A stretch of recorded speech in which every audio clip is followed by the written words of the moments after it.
పిల్లలు ఇంగ్లాండ్లో ఉంటారు, ఇంగ్లాండ్లో ఇలాంటి బిల్డింగ్లు ఉంటాయి.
ఏం వాడతారు కానీ అది రాజమహల్ లాగా ఉంది, దేని వాడాలో కూడా అర్థం కాని పరిస్థితి అయిపోయింది. మహారాజు వాటర్ ఉంటాయి, దేనికి వాడతారంటే ఏం చెప్తారు, దేనికి వాడాలంటే కూడా అర్థం కాని అక్కడంటే మహారాజు కూడా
విశాఖపట్నంలో చూడటానికి నాకు ఒక బంగ్లా కట్టాలంటే ఎవరు కూడా మెసేజ్ చేయలేని విషయం.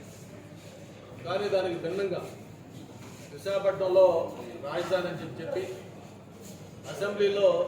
అసెంబ్లీ సాక్షిగా అమరావతి రాజధాని అని చెప్పని అంగీకరించి మళ్ళీ అధికారంలోకి వచ్చిన తర్వాత దాని మీద యూటర్న్ తీసుకొని లేదు 3 రాజధానులు, Visakhapatnam executive capital, Amaravati legislative capital, Kurnool judicial capital అని చెప్పని ఆయన మాట తప్పి వరం చెప్పి అక్కడ యూటర్న్ తీసుకున్నారు.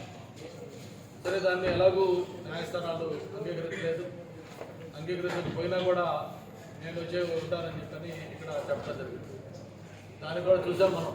అనేక వాయిదాలు వేశాడు, అనేక పండగల పేరు చెప్పారు, ముఖ్యమంత్రి చెప్పారు, ఇన్ఛార్జీలు చెప్పారు, మంత్రులు చెప్పారు, ఎమ్మెల్యేలు చెప్పారు, ప్రతి ఒక్కరు కూడా ఏడ్చి చెప్పారు ఇదిగో వచ్చేస్తున్నాడు అదిగో వచ్చేస్తున్నాడు. చివరికి ఆయన రాకుండానే ఆయన పదవి కాలం కూడా అయిపోయింది. అయితే దీనిలో ప్రధానంగా మనం ఎందుకంటే ముఖ్యంగా ఆయన విశాఖపట్నంలో వచ్చి ఉండటం కోసం అని చెప్పని ఏదైతే ఇప్పుడు మనం కూర్చున్న ఈ ఋషికొండ, ఒకప్పుడు సప్త ఋషులు ఈ కొండపై నడయాడని, ఇక్కడ తపస్సు చేసుకునేవాడని, దీనికి ఒక హిస్టారికల్ ఇంపార్టెన్స్ ఉన్న కొండ. ఎవరైనా విశాఖపట్నం నుంచి బీలో బీచ్ రోడ్ వెళ్తూ ఉంటే వెళ్ళే వాళ్ళందరికీ కూడా పచ్చటి కొండ అందరినీ కూడా ఎంతో ఆకర్షిస్తూ ఉండేది.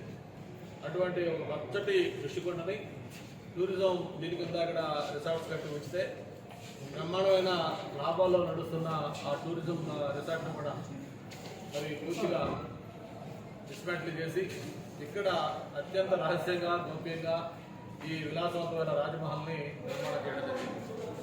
ప్రభుత్వం ఏదైనా ఒక నిర్మాణం చేసేటప్పుడు దాంట్లో రహస్యాలు ఉండవు. బహిరంగంగా ఆ బిల్డింగ్ దేనికోసం కడతా ఉన్నారు, ఎంత విస్తీర్ణత కడతా ఉన్నారు, ఎంత ఎస్టిమేట్తో కడతా ఉన్నారు, అందులో ఏమేమి ఫెసిలిటీస్ ఉంటాయి, ఇవన్నీ డ్రాయింగ్స్తో సహా బయట డిస్ప్లే చేస్తారు. కానీ దానికి భిన్నంగా దీన్ని అత్యంత గోప్యంగా, నాకు తెలిసి బహుశా ఈ దేశంలో ఏ భవనం కూడా ఇంత వివాదాస్పదం కానీ ఇంత సెన్సేషన్ కానీ క్రియేట్ చేశాడు. ఎందుకంటే ఆది నుంచి కూడా ఈ ఇంతకాలం లేదు ముఖ్యమంత్రి క్యాంప్ ఆఫీస్ అన్నారు.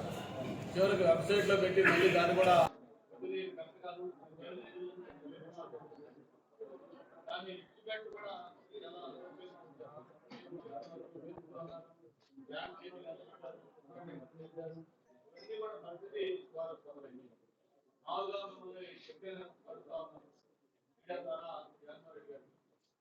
ఆ రోజు ప్రజావేదిక చేసినప్పుడు ఆయన చెప్పిన ఆ ప్రజావేదికకి అనుమతులు లేవు, అనుమతులు కూడా ఎంత విరుద్ధంగా ఇచ్చారు. అది ఏదైతే ఆ రివర్ దీనికి సంబంధించి ఆ వాటర్ లెవెల్కి సంబంధించి ఇవి కూడా కొన్ని అనుమతులు పొందలేదు. కాబట్టి దీన్ని పూర్తి చేస్తున్నామని చెప్పని ఈ ప్రపంచంలోనే మొట్టమొదటిసారిగా ప్రభుత్వ భవనాన్ని ప్రభుత్వం కూల్చివేయడం ఒక జగన్మోహన్ గారి నాయకత్వంలో ప్రజావేదిక ద్వారా రుజువైంది. మరి ఆ రోజు దానికి అనుమతులు లేవు అని చెప్పిన దాన్ని అంత అమానుషంగా దాన్ని ఆ విధంగా కనీసం అది నట్ అండ్ బోర్డుతో ఉంటే దాన్ని ఎవరికైనా ఆలోచన ఉంటే అక్కడ వద్దనుకుంటే దాన్ని ఒక 1 అవర్లో మొత్తం కోర్టులను కూడా తీసేసి ట్రాక్ చేసి అది కొంచెం నడుకోవచ్చు. అలా కాకుండా దాన్ని విధ్వంసం సృష్టించాలనే ఉద్దేశంతో జేసీబీలు ట్రక్లైన మిషన్లు తెచ్చి దాన్ని కూల్చేసిన విధానం మనకు గుర్తుంది. మరి ఆ రోజు అనుమతులు లేవని చెప్పిన దాన్ని కూల్చేస్తే మరి ఈరోజు ఈ రాజమహల్కి ఏం అనుమతులు ఉన్నాయో ఒకసారి అందరూ ఆలోచించాల్సిన క్లీన్ ట్రిబ్యునల్ దగ్గర నుంచి అన్ని దీనికి అనుమతులు ఎక్కడా కూడా లేవని చెప్పి ఎన్నోసార్లు చెప్పారు. ఎక్స్పర్ట్స్ కమిటీ నియమించారు దీని మీద. కోర్టులో నియమిస్తే వాళ్ళు కూడా దీంట్లో చాలా వైలేషన్స్ ఉన్నాయని చెప్పని వాళ్ళు కూడా నిపుణులు నివేదిక ఉంటుంది. అంతేకాకుండా న్యాయస్థానం కూడా జరుపుకి గురుడి గుర్తించే విధంగా వాళ్ళు అఫిడవిట్లు న్యాయస్థానం కూడా తప్పుడు నివేదించారు.